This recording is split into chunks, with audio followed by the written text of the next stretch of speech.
arteri koroner itu dari mana asalnya? Ya. Nah, dia percabangan dari aorta, bagian ascending. Ini yang ascending aorta, arcus aorta, descending aorta. Jadi yang pertama kali keluar dari jantung itu bagian ascending. Nah, disitulah langsung bercabang tuh arteri koroner. Seperti kumis lele ya. Nah, Luas kan berarti? teman-teman, bagian warna biru ini apa? Vena. Vena Kapal. cava. Oke, vena cava. Yang di atas namanya vena cava Inferior. superior. Superior. Superior di atas. Bagian bawah Inferior. inferior. Ya kalau kita dulu bicara atau belajar tentang anatomi apa namanya lokasi gitu ya, superior, inferior gitu ya, destra, sinistra gitu kan, lateral, bagian lateral samping gitu kan, bagian anterior, posterior gitu ya. Nah itu jangan lupa ya. Oke, lalu di sini ada ini aorta pasti ya, ini aorta. Oke, lalu yang ini namanya, ini dari ventricle kanan ke paru-paru. Yang ini mau menuju ke paru-paru nih. Ini namanya Pulmonar, dari pulmonar. arteri pulmonar. Nah ini dari paru-paru nih. Namanya vena Vena pulmonar. pulmonar. Ya. Jadi disinilah arteri dan vena yang fungsinya kebalik, gitu ya, yang ada di jantung. Ya, cabang. Ya, dua cabang besar, kanan dan kiri, gitu ya. Yang kanan itu tidak memiliki percabangan lagi, ya, hanya percabangan yang kecil-kecil seperti ini. Tapi pembuluh darah utamanya hanya satu, yang dinamakan namanya RCA atau right coronary artery. Tapi kalau sebelah kiri itu cabang menjadi dua pembuluh darah yang besar. Yang namanya yang kesini adalah LAD, left anterior descending, berarti anterior itu yang bagian depan. Ya, berarti dia yang memperdarahi jantung bagian depan. Ini ya, nih, left anterior descending. Yang ke belakang, ada yang ke belakang, itu namanya LCX atau left circumflex. Kalau teman-teman membaca hasil angiografinya pasien yang bawa yang hasil itu ya, yang ada gambar jantungnya, ada sumbatan di mana, kalau ada tulis tuh RCA berapa persen, LAD berapa persen, LCX berapa persen. Ya, jadi pembuluh darah inilah yang akan dinilai oleh spesialis jantung dalam melakukan coronary ya, percutaneous ya, coronary intervention. Yang ini karotis sebelah kanan. Ya. Tangan kiri, tangan kanan, yang tangan kanan itu namanya subclavia. Ya, subclavia sinistra, subclavia destra, gitu kan? Nah, yang ini untuk arteri common carotis arteri atau ya pembuluh darah utama karotis yang ini. Nah, ini adalah pembuluh darah karotis sebelah kanan. Ya, jadi tiga cabang ini untuk memperdarahi ekstremitas jantung bagian atas. Begitupun sama vena cava yang tadi balik. Ada vena cava inferior sama superior. Ya, superior itu darah yang berasal dari tiga hasil yang dikeluarkan dari ini. Yang inferior itu yang dikeluarkan dari yang bawah. Gitu ya. Oke, sampai sini paham? Nah, ini kan makanya kenapa di sini kita lebih detail. Startnya S anod ini adalah di pintu masuknya dari superior vena cava. Nah, di sini ini pintu masuknya superior vena cava nih, di sini ya. Nah, jadi ini di muaranya. Pas pangkal pintu keluarnya atau lubangnya dari si vena cava. Nah, S anod karena letaknya ada di sebelah kanan dari atrium, dia memberikan listrik jantung sebelah kanan saja. Nah, dia punya partner nih, ya, punya tangan kanan, ya tadi sebenarnya tangan kirinya, kanan ke kiri. Jadi punya percabangan. Nah, untuk melistriki bagian sebelah kiri. Nah, ini namanya apa? Ada tahu? Dulu saya pernah ingat saya pernah ngajar. Pernah ya. Bandel? Bandel his. Bukan ke bawah. Bukan. Bandel Percabangan branch. dari Bandel banget nih. Bandel branch. Percabangan. Bahkan Bahman. Oh. Ya ini namanya Bahman bandel. Ya itu untuk melistriki atrium sebelah kirinya. Ya. Oke. Jadi ya si Asana itu punya tangan kanan, tangan kirinya ya, untuk merangkul atau ya. Nomor 4.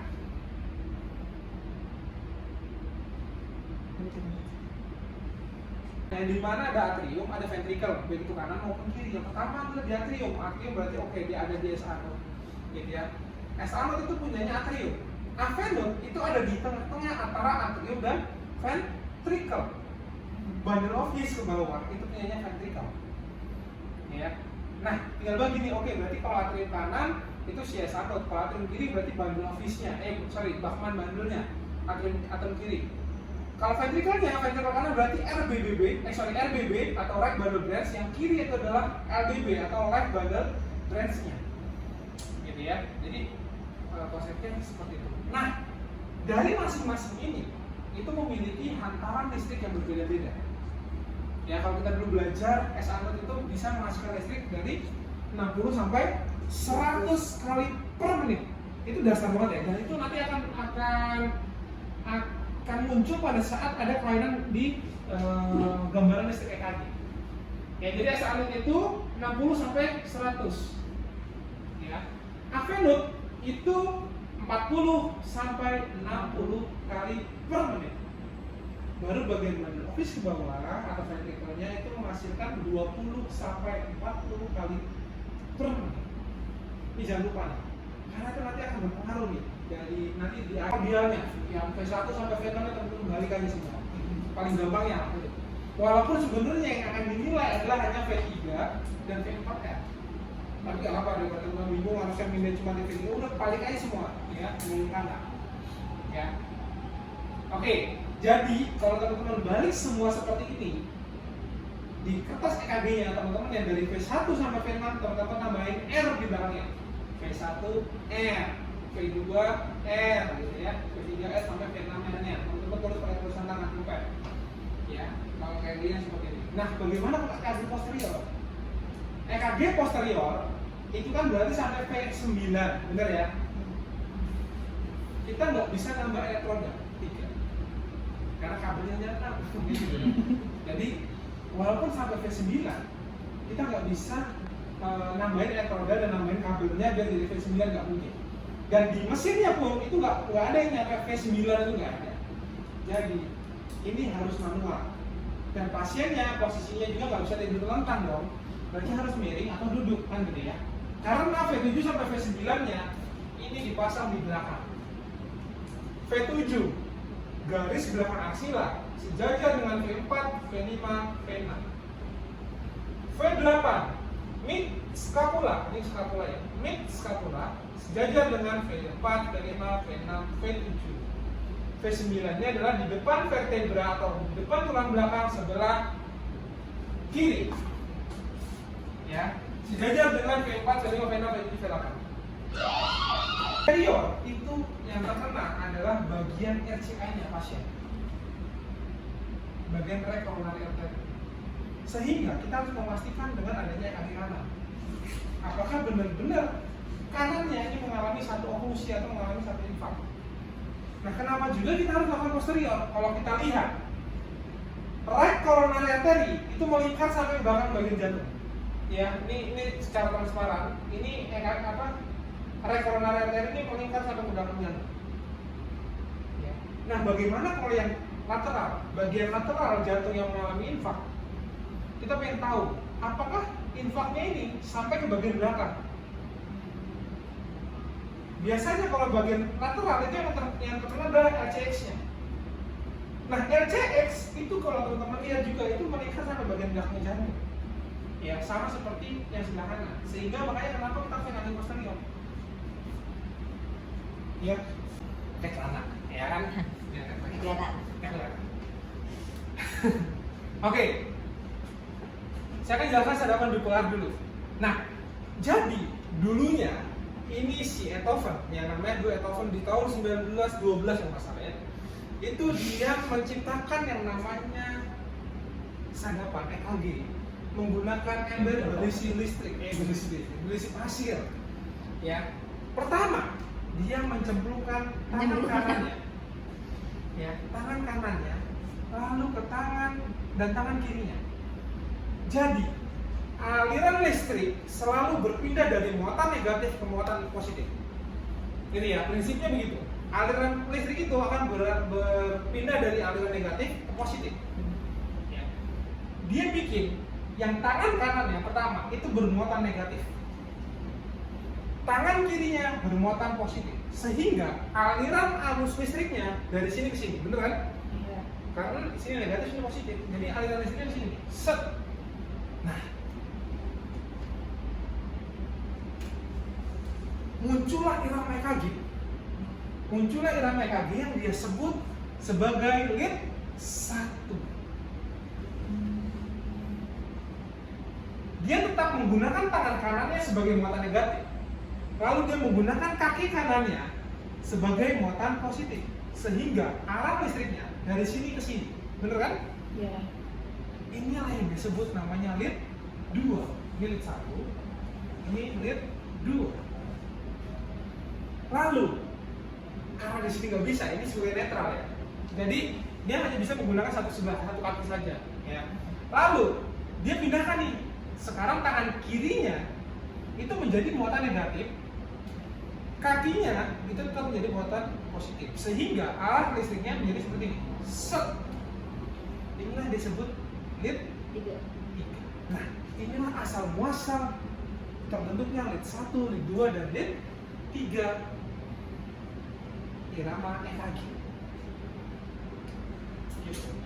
Yang ini netral. Yang ini netral. Jadi kalau teman-teman besok pasang, biasanya kan dari perbedaan antara satu lead ke lead selanjutnya, yang ekstremitas 1 ke ekstremitas selanjutnya. Kalau unipolar itu dari jantungnya, ya, ini kan jantung, ya kan? Jantung ini yang bermuatan negatif. Jantung ini bermuatan negatif. Ya, ini muatannya negatif. Lalu dia buat tangan kanan menjadi muatan positif, sehingga arah listriknya ke mana? Dari jantung ke sini dong, ya kan? Nah, ke sini. Inilah yang muncul yang kita sebut namanya AVR, karena dia ke kanan. Ya. Lalu dari jantung ke tangan kiri, ya dia muatan negatif, yang sini muatan positif. Jadi dia arah listriknya bergerak ke sini. Set. Nah, inilah yang disebut AVR. Ya, lalu dia bikin di bawah, bagian bawah ya, negatif, yang di sini positif, arah listriknya ke sini, bener ya bawah ya, sehingga inilah yang namanya AVF. Nah, itulah saat kalau kita bicara tentang sadapan ya, gitu ya. Lalu bagaimana prekordial menghasilkan lead V1 sampai V6, berarti yang di sini dong, V1, V2, V3, V4, V5, V6. Ya udah sama seperti yang ini, karena ini nempel di dinding, ya jadi dari jantung ke dinding hanya gerakannya ke sini, ke sini, ke sini, ke sini, ke sini, ke sini, kan gitu. Ya, muncullah V1, V2, V3, V4, V5, dan V6. Tapi yang jelas adalah sadapan unipolar itu sumbu negatifnya itu berasal dari si poros jantungnya. Ya, pertama ke ekstremitasnya dulu, baru ke bagian prekordialnya yang nempel-nempel di dinding itu, yang ditempel-nempel elektrodanya. Nah, muncullah seperti itu. Nah, jadinya ini kan siapus ya, siapus dulu. Jadi saya bikin kecil, maksimal kan itu ya. Kalau lebih dari 3 kotak kecil, itu yang dinamakan QRS lebar. Ya, itu yang dinamakan QRS lebar. Nah, misalnya gini, ini QRS lebar, lebih dari 3 kotak kecil lebarnya. Kalau QRS-nya sempit, semua irama itu berasal dari atasnya ventricle, ya, dari ventricle ke atas itu dia menghasilkan QRS sempit. Tapi kalau dia itu QRS-nya lebar, berarti irama jantung dia listriknya berasal dari ventricle. Ya, jadi nanti ketahuan nih, oke, QRS lebar, berarti ini irama ventricle. Kalau kita flashback lagi ke slide yang ini,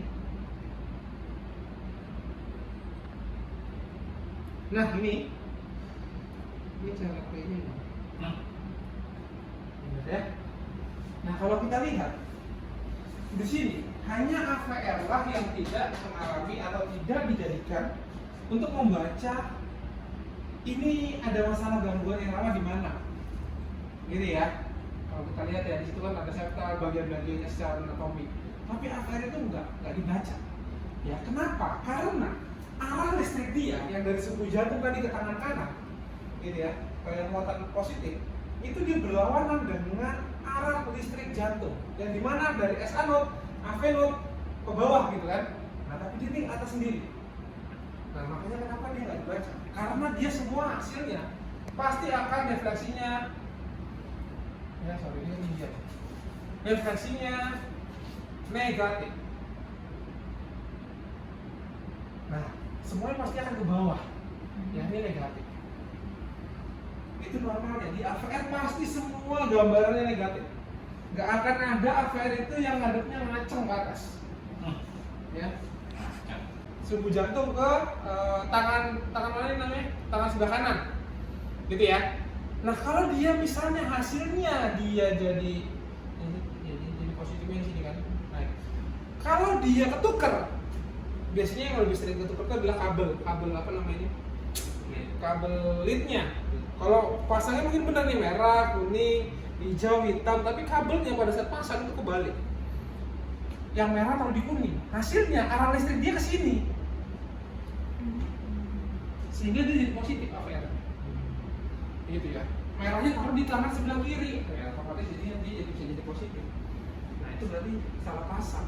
Karena kalau dia benar masangnya di sini, kan dia arah listriknya berlawanan, itu pasti nilainya pasti akan depresinya akan seperti itu.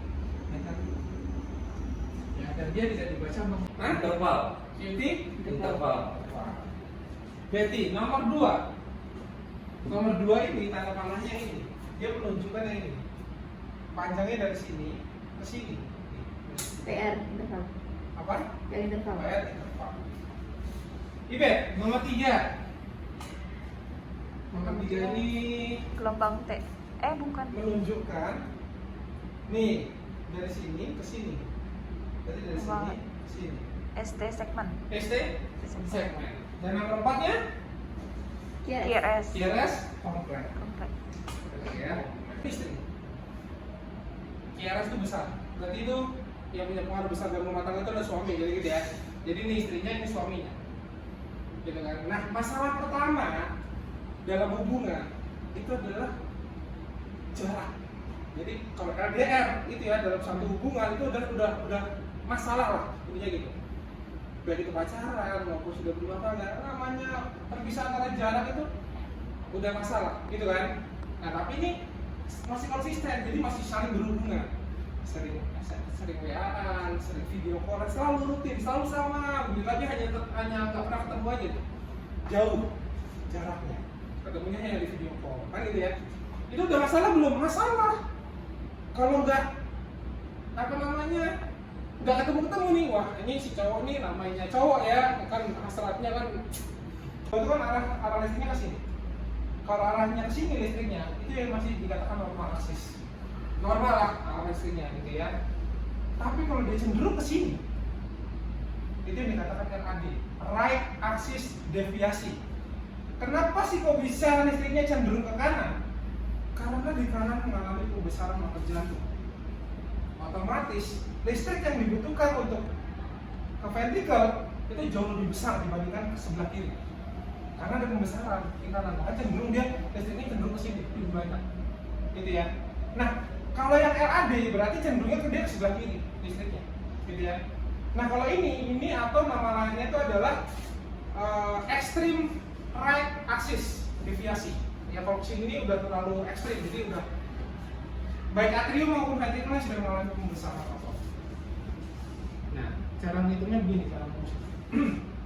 Oh sorry, bukan AVL ya, AVF. Jadi kita hanya melihat di lead 1 dan AVF saja, gitu ya, untuk menentukan apakah ini mengalami yang tadi ada 4 masalah tadi, gitu ya. Nah, tentunya kalau aksi sih saya nggak ngajarin teman-teman untuk menghafal, gitu ya. Jadi teman-teman boleh menggunakan rumus. Yang ini rumusnya, jadi tinggal dimasukkan saja. Kita lihat tadi dari lead 1 dan AVF. Lead 1-nya bagaimana? Positif atau negatif? defleksinya. AVF-nya juga bagaimana? Positif atau negatif, tinggal dimasukin aja. Kalau lead satunya positif, AVF-nya positif, berarti dia normal axis. Kalau lead satunya negatif, AVF-nya positif, berarti dia RAD. Nanti kita ada contoh EKG-nya. Dia hasilnya adalah RAD. Ya, kalau seandainya dia hasilnya RAD itu berarti yang kesini ya. Kita cari tahu apakah RAD-nya patologis atau non patologis. Maksudnya adalah RAD-nya ini disebabkan karena satu penyakit yang gangguan kondisi listrik, atau memang karena ya bukan patologis, karena dari usianya sudah tua kan, lama-lama kan pasien itu kalau sudah tua kan lama-lama jadi CHF gitu ya, atau jantungnya besar karena hipertensi yang kronis gitu ya, itu bisa ditentukan dari situ. Nah, ini kita lihat. Kita lihat di lead 1 dan AVF. Lead 1, defleksinya positif atau negatif? Negatif. Oke. Jadi ini apa? Negatif ya? Ya. Yang ini AVF-nya? Positif. Oke. Kita balik ke yang tadi. Lead 1 negatif, lead 1 negatif, AVF-nya positif. RAD. RAD. Berarti RAD. AD. apakah benar RAD? Kita di sini ada jawaban. Negatif lead 1 positif AVF RAD. Ya. Nah, yang kedua, Satu positif. 1 positif, AVF Negatif. negatif. Oke, kita lihat LAD. lead 1 positif, AVF negatif. Berarti L. LAD. Kalau RAD, ya, kita tentukan dulu patologis atau non patologis dengan cara apa? Lihat lead 2-nya. Ya, lihat lead 2-nya. Kalau didominasi positif, berarti LAD non patologis. Nah, kita lihat lead 2-nya bagaimana, positif atau negatif? Lingkungannya Positif atau negatif? Positif. Positif. Berarti kalau positif LAD non Non-patologis. non patologis. Berarti ini kita rumusnya harusnya relatif non patologis. Nah, yang punya langsung. Udah muak nggak? Satu jangan. Semangat. Oke? Oke. Oke, kita lewatin ya. Nah, ini ST ya. Iya. Ini sinus hitam nih. Ada gelombang P, kira sempit, P interval normal, P normal. Tiba-tiba, ya, yang harusnya dia mulai 1, 2, 3, 4 kotak, baru setiap 4 kotak tidaknya. Tapi tiba-tiba, setelah gelombang T, muncullah gelombang P diikuti dengan kira sempit, gitu ya. Baru berapa kotak nih? 1, 2 setengah kotak, dia tiba-tiba muncul duluan. Seperti bayi baru lahir, lahirnya prematur, itu kan berarti mendahului ya, dimana harusnya nanti harus 9 bulan baru lahir, dia 7 bulan baru udah lahir, itu kan prematur. Begitupun ini, yang harusnya 4 kotak, tiba-tiba dia baru 2 kotak, dia muncul P dalam QRS. Ya, lengkap nih, ada P, ada QRS, P interval normal, gitu. Ini yang namanya PAC. Berarti kalau prematur junctional, apa yang hilang? Gak ada gelombang P-nya. Ya, yang ada gelombang P. Jadi namanya begini, muncul tiba-tiba tapi tanpa disertai gelombang P. Oh. Itu namanya prematur junctional. Tapi kalau prematur vertikal sudah tidak ada gelombang P, QRS-nya lebar. Ya, nanti ada contoh. Saya akan tes saja dulu langsung biar teman-teman tergambar mengenai Apa itu PJJ? Oh, penyakit jantung. prematur junctional kontraksi. Oh. PJJ. Kalau tadi PAC yang pertama prematur atrial kontraksi. Iya, iya, iya. Nah ini kan tadi ya 1, 2, 3, 4 1, 2, 3, 4 1, 2, 3, 4. Tiba-tiba belum 4 kotak udah muncul, tapi tanpa adanya gelombang P. Oh. Itulah irama junctional. Kenapa kira-kira apa? Iya, ada satu denyut di gelombang AP-nya, tiba-tiba muncul sendiri. Ya. Nah, yang terakhir adalah apa tadi? Ventricle. Nah, nih ventricle. Prematur, pada kotak tiba-tiba muncul QRS lebar, ya. Berarti ini irama QRS lebarnya berasal dari ventricle tanpa adanya gelombang P, gitu ya. Dan QRS lebar, udah ini udah pasti irama ventricle. Berarti prematur, ventricle, kontraksi. Oke. Ya. Nah itu irama-irama dari pronatum. Jadi inilah yang namanya SVT atau supraventricular tachycardia. Sudah jelas bahwa di sini tulisannya kenapa dikatakan supraventricular? Ya, karena QRS-nya masih sempit, ya, tapi nggak ada gelombang P. Maksudnya gelombang P-nya ini nyaru kalau bahasa Jawanya ya. Nyaru tuh Sama. ya bingung lah ya, sama-sama gitu ya, antara ini gelombang P atau gelombang T kan gitu ya. Oh. Jadi nyaru deh. Jadi ini supra ini bagian atas, ventricle gitu ya. Jadi irama ini berasal dari atasnya ventricle, ya, tapi bukan berasal dari S anode. Karena harusnya kalau S anode ada gelombang P sendiri, QRS sendiri, T sendiri kan gitu ya. Oke. Nah karena ini begini, P-nya nggak kelihatan atau nyaru dengan gelombang T, ini dikatakan SVT. Gitu ya. Karena lama sinus tachycardia. Nah, Ya kalau di monitor. tachycardia. Semua irama yang ada tachycardianya, semua pasti iramanya reguler. Sinus tachycardia, supraventricular tachycardia, ventricular tachycardia, semua yang ada tachycardianya pasti iramanya reguler. Kuncinya ya. Jadi pokoknya ada embel-embel apa tachycardia, oke berarti itu pasti reguler.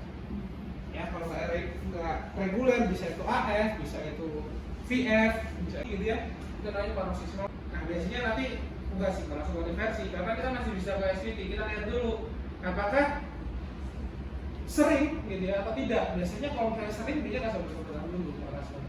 Oh. Karena masih ada irama sinus itu. Nah ini namanya atrial flutter. Kalau atrial flutter jelas ya. Atrial fibrilasi. Irama atrial itu adalah irama gelombang P, benar ya? Kalau kita lihat gelombang P-nya ini banyak dan seperti gelombang, gitu ya. Ya hanya bergetar-getar, gitu ya. Hanya bergetar-getar. Di gelombang P-nya. Jadi makanya kenapa dikatakan atrial fibrilasi. Jadi gini, kenapa dia bisa irreguler? Itu ada penyebabnya. Karena pada saat gelombang P ini muncul banyak, si QRS itu bingung mengikuti P yang mana. Ya, muncul di sini. QRS banyak lagi. Duh, saya ngikutin yang mana ya P-nya? Ya, ngikutin yang aja. Jadi dia itu kenapa dia irreguler, ngasal intinya gitu ya. Ujungnya ngasal, terserah dia mau ngikut P yang mana gitu. Lalu apa namanya? VS itu juga dikategorikan dari macam itu ya. Ada yang bigumini, ada yang bigumini gitu ya. Nah, yang paling bermasalah itu ada yang bigumini. Ya, kenapa dikatakan bigumini? B itu kan 2. Jadi setiap irama kedua dari EKG-nya itu selalu VS. Makanya kan dinamakan kenapa VS bigumini? Karena irama kedua dari irama normalnya itu adalah VS. Nih, irama pertama normal, irama kedua VS. Irama kedua pertama normal, irama kedua VS. Normal VS, normal VS. Selalu gitu. Jadi irama keduanya adalah selalu VS. Sepanjang perjalanan kontraksi jantungnya. Kalau titik gemini karena ketiga berarti VS-nya yang ketiga. 1, 2, 3. 1, 2, 3 VS. 1, 2 berarti yang itu VS. Gitu ya. Gua doang. Di game ini sama game ini ya.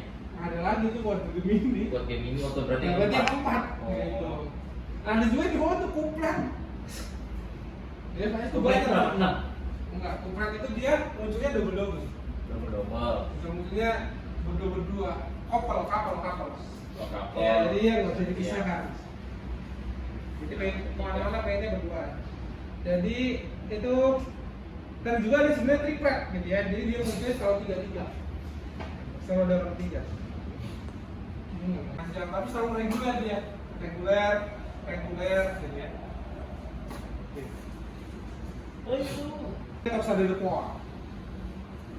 Torsade depoa itu masuknya masih ke Ventricular tachycardia yang masuk ke jenis yang polimorfi, tapi bisa juga dia sudah dikatakan ventricular fibrilasi. bisa TRF ya, bisa TRF, bisa PT. Penanganannya dia VF, penanganannya dia harus di David. David. Ya tapi biasanya kalau torsade depoa sih dia lebih masih ada nadi. Kalau VF itu kan pasti udah ada nadi. Tapi kalau torsade depoa kita kasih itu, kita bisa kasih obat-obatan yang namanya diazepam atau magnesium ya. Karena dia penyebabnya adalah hipomagnesium. Dari torsade depoa sendiri. Ini VF, ya VF ini saya rasa sudah paham ya. Ya, PA itu IP ya. Oh, P. Pokoknya dia jalannya aktivitasnya sama, terus denyutnya dan QRS-nya pun sama. Jadi dia irama selalu reguler ya. Teman-teman bisa lihat bahwa itu reguler. Ini, ya ini kalau pacemaker atrial dia munculnya ada gelombang P QRS-T. Tuh. Jadi ada juga yang pacemaker ventricle seperti yang di atas. Jadi setiap spike selalu langsung QRS naik, Pak. Gitu ya. Nah yang punya kita itu selalu itu ya yang apa namanya? Ya ventricle ya. Kalau yang TCP. Oke. Nah inilah dikatakan failure, jadi atau nggak capture. Harusnya setiap spike ini selalu diikuti dengan QRS. Spike diikuti dengan QRS. Tapi ada spike yang tidak diikuti dengan QRS. Ya, ini sendiri nih, harusnya di sini muncul seperti ini. Tapi nggak muncul. Nah ini dikatakan belum capture. Gitu ya. Kalau dikatakan capture itu seperti yang gambarnya di atas itu capture. Setiap spike selalu diikuti dengan QRS. Jadi nanti juga kan ada kita ada pembelajaran tentang karakteristiknya. Oke. Ini, nah ini adalah ada blok atau ada bundle branch block. Kan ada yang kalau teman-teman sering dengar gambarnya nggak bener nih, maksudnya lari kemana-mana gambarnya. Pernah kan kalian bilang sering ya? Sering. Oke. 1, 2, 3, 4, 5. Ini dikategorikan berdasarkan dari masalahnya yang muncul. Kalau yang ini tadi adalah dari masalah sinusnya, dari SA-nya, gitu ya. Kalau yang ini, ya, ini adalah masalah dari yang atrial yang tadi ya, begitu SPT, atrial fibrillasi, gitu ya. Ini di bagian di bawahnya SA node, tapi masih di bagian atrium. Kalau yang ini sudah masuk ke yang AV block. Ya, antara hantaran dari atrium ke ventricle itu yang bermasalah, ada bloknya. Kalau di sini masalah junctional, semuanya junctional, yang terakhir adalah masalah ventricle. Ya, jadi ini sudah dibagi dengan kategori-kategori berdasarkan dari penyebab masalah. Kira apa? Sinus. Sinus Hitam. hitam. Sinus? Hitam. Right. Oh, kedengaran suara kita ya? Hah? Kedengaran suara kita? Kedeteksi. Apa nih? oh, P-nya banyak tuh. Atrial flutter. AF, Atrial? Flutter. ventilasi, Fibrillasi. iya. Dengan Oh, iya, iya. Hah? RPR ini, Pak. Kayaknya masih NPR. RPR ya, di bawah 90 ya. Di bawah 100. Ini? PR, F. PR kasar, Ini? PT, PT. Nah, hati-hati. VT itu takikardi. Ini 80. Oh, iya. QRS lebar. Ini irama apa?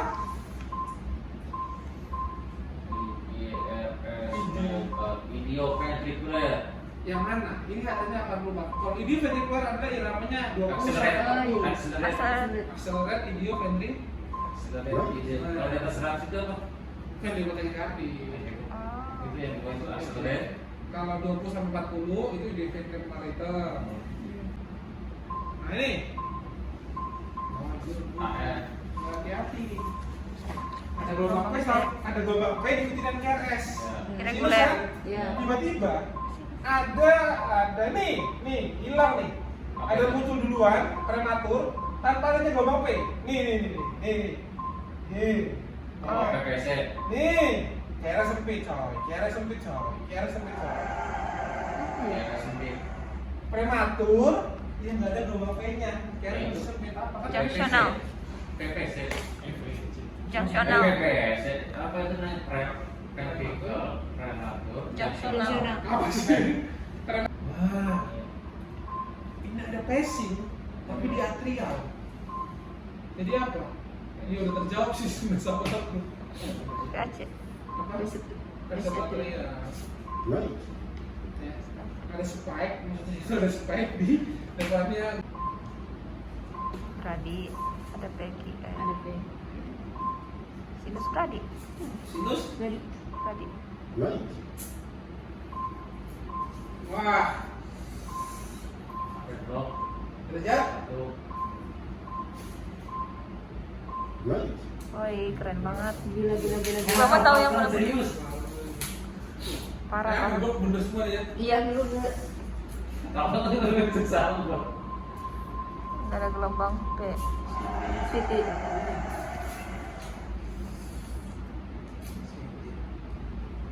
Oke. Brady, kan gitu ya. Nah, dari rate-nya kan tadi namanya, apakah ini bradikardi ataukah takikardi, ya kan? Atau di irama kardiak arrest. Jadi algoritma itu cuma sebenarnya cuma ya ini aja sih, hanya 3 ini. Ya, bradikardi, takikardi, kardiak arrest. Nah, kita dari yang paling gampang dulu adalah bradikardi, gitu ya.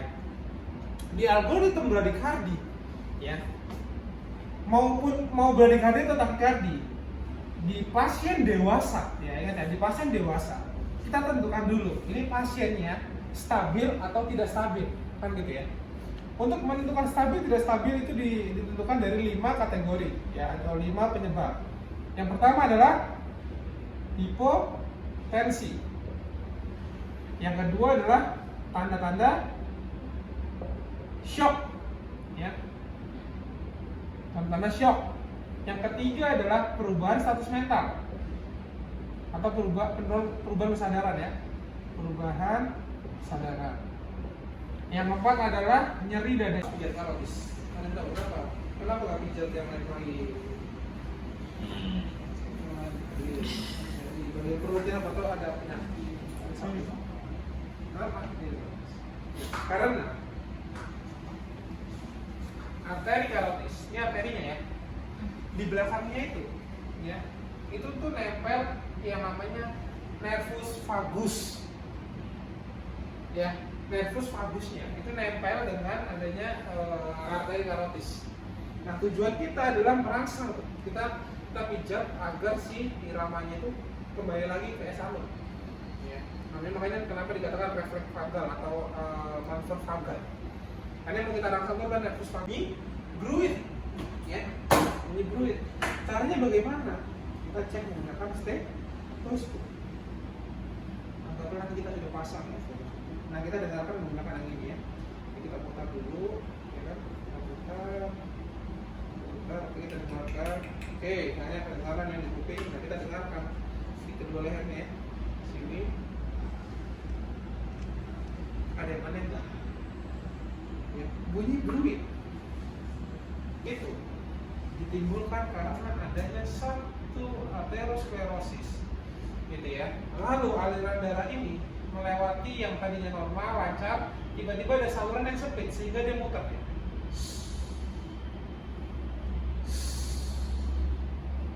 Yang tadinya jadi lebar jadi sempit, jadi kan rebutan loh, ya. Jadi berantem, ya. Jadi kayak disiram angin, gitu ya. Jadi kita pakai model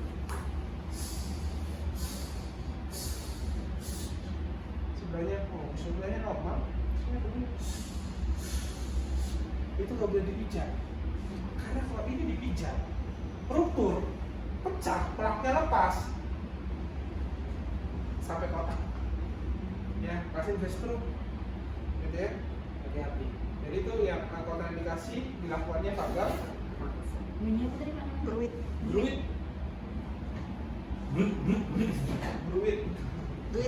Bukan ya? Oke, kita masukin obat, ternyata macet. Jadi pastikan dulu, oke, lancar, kita pakai SC yang 20 ya. Masukin ini dulu 2 cc atau enggak. Oke, lancar, gitu ya, oke. Sebelumnya kita jelaskan ke pasien bahwa ini akan diberikan obat yang bikin nanti dadanya sedikit nggak nyaman, gitu ya. Dan jangan lupa, sebelum teman-teman masukkan obat, teman-teman print atau nomor print, dan dia akan mengupload secara otomatis. Sampai teman-teman tekan lagi baru dia berhenti, gitu ya. Jadi tekan aja terus, tekanannya biar ini tekan, jadi jangan berhenti. Oke Bu, kita masukin ya Bu obat, gitu ya. Triway-nya itu menghadap dari sini ke pasien dulu. Jadi yang ini ditutup. Jadi jangan sampai obat ini masuk sini kan, gitu ya. Jadi ditutup. Masukin ya Bu. 1, 2, 3. Jadi kita kasih secara cepat, set, gitu ya. Putar. Kita angkat aja ini lagi ya. Set, tangan ya Pak. Jadi cepat. Ya, kalau bisa secepat-cepatnya. Masukin tangannya. Berapa derajat Pak? Pokoknya tangannya jangan. Tujuannya adalah agar obat itu Cepat segera jalan, sampai ya. ke jantung. Karena paru kerja dari adenosin dan ATP itu sangat cepat, hanya berapa detik. Ya itu kerja obatnya hanya berapa detik, jadi dia nggak lama kerjanya di jantung. Makanya kenapa harus cepat. Kalau teman-teman bonusnya lambat, itu yang masuk ke jantung cuma berapa miligram, jadi nggak efektif. Makanya kenapa harus cepat agar dosis ini 6 miligram ini langsung masuk ke jantung dan langsung bekerja. Gitu. 12 atau 10 itu langsung masuk ke jantung secara besar. Teman mengoperasionalkan dan ini memindahkan ke manual defib. Settingan yang pertama adalah defibrilasi. Gitu ya. Settingan pertama adalah defib. Oke. Nah, bagaimana kalau kasusnya tadi dengan nadi, SVT, AF dan VT dengan nadi? Teman-teman mau konversi, tekan enter synchronize control. Ya. Dan di sini ada tanda-tanda synchronize. Ini yang menandakan bahwa mesin kita siap untuk melakukan kardioversi synchronize. Ya, ada tanda-tanda ini. Tinggal kita setting select zone-nya. Ya. Berarti kalau SVT dimulai dari 50. Gitu ya, 50 jam. Nah,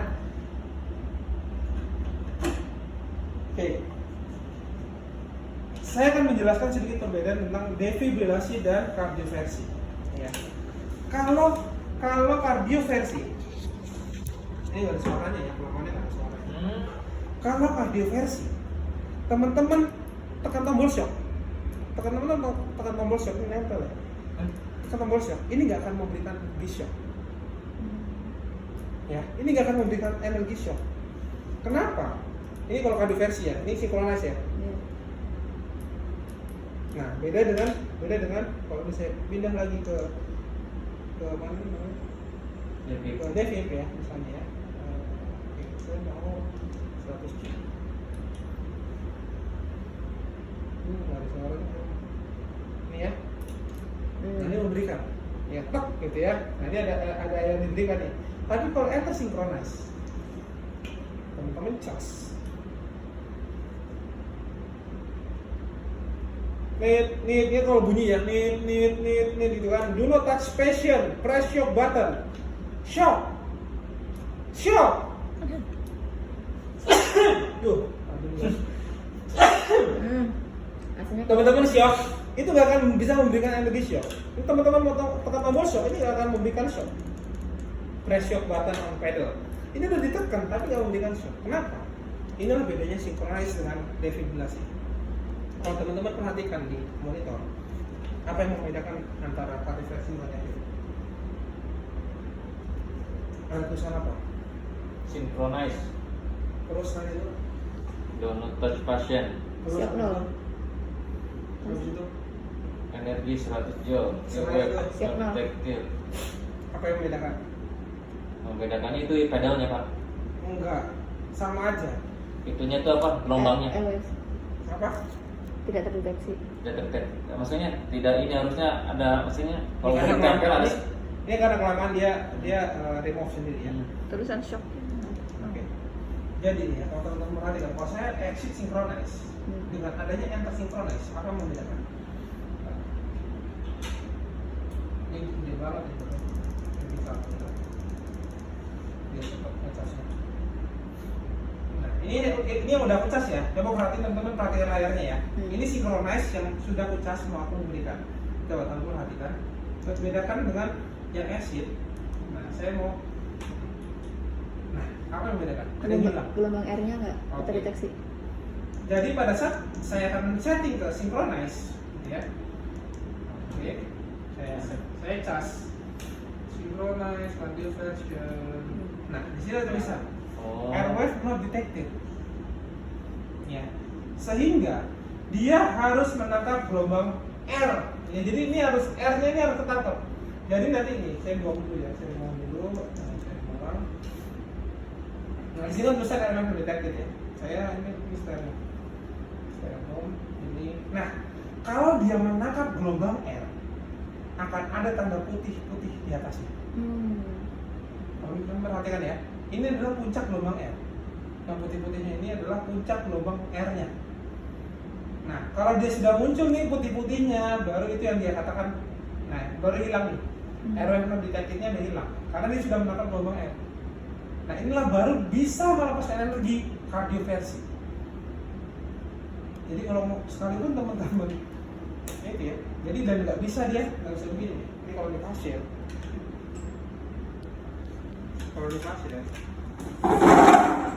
saya akan mengkonfirmasi pasien. Ya, extend. Charging siap, gitu kan? Pedal on chest, empirical body clear, jebret. Nggak bisa. Karena kenapa? Nggak bisa langsung kayak David yang berapa kali jebret, itu nggak bisa. Didiemin dulu, biarkan dia menangkap dulu gelombang air. Jadi membutuhkan waktu. Jadi setelah dia tangkap gelombang air, ya ini hilang nih, air nya hilang. Oke, empty review body clear, lihat monitor. Oke, irama masih SVT, baru berikan shot. Oke. Ya, jadi itu yang membedakan antara David dengan kardioversi. Ya, kalau teman-teman misalnya David ya, kalau teman-teman sudah men-setting David di 200 atau ya setting besar lah, 367.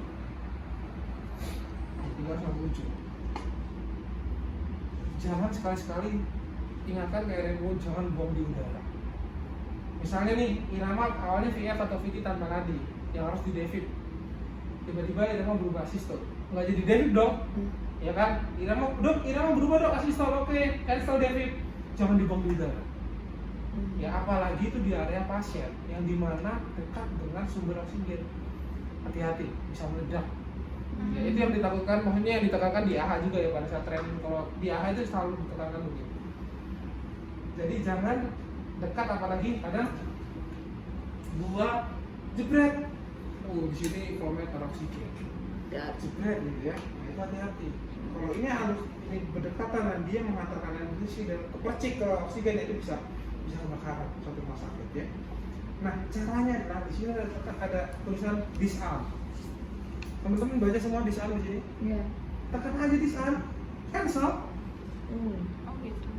Ya, dia nggak jadi melepaskan energi listrik. Jadi misalnya teman-teman di cas, ya mau cancelnya, mau baik itu David maupun reversi, ini teman-teman tekan tombol disarm aja. Ini kalau saya bilang nit, aduh beri kira dong, asisten dong sekarang nggak jadi deh, ya baik disarm. Nah, udah remove. Ya, jadi nggak membahayakan siapa-siapa. Ya, jadi ingatkan aja. Udah mau ditekan tombol pressure rate. Ya, pressure rate dulu, baru pressure output. Pressure rate baru pressure output. Pressure rate biasanya nanti ya tergantung dari dokter, itu baik itu dokter RMO atau dokter spesialis yang minta pressure rate disetting berapa, misalnya 60 sampai 100, minta 60, 70, 80 terserah. Lalu yang kita setting adalah pressure output. Ya, pressure output itu kita ubah dari yang paling rendah lah ya, kita naikkan perlahan-lahan. Ya sampai dia capture yang seperti apa yang tadi yang di PPT, ya ada step spec diikuti dengan KRS. Ya selalu begitu. Udah di setting, di sini ada tekan start pacing ya, di sini tekan start pacing, start. Udah nanti akan pacing. Dan jangan lupa diinfokan ke pasiennya bahwa ya ini walaupun minimal gitu ya, tetap ada terap listriknya, daripada listriknya. Jadi tetap dijelaskan bahwa nanti ada nggak nyaman ya Bu di dada.